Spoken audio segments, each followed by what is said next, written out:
Thank you. By the way, my name is Carlos Ruiz. I'm Mila Ramos. Nice to meet you. How do you spell your first name? M-I-L-A. Mila. That's a nice name. Oh, I'm late.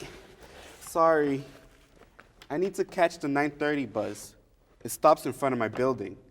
The 10 o'clock bus doesn't stop on my street at all. I take that bus too. Wait a minute. Do you live on Elm Street?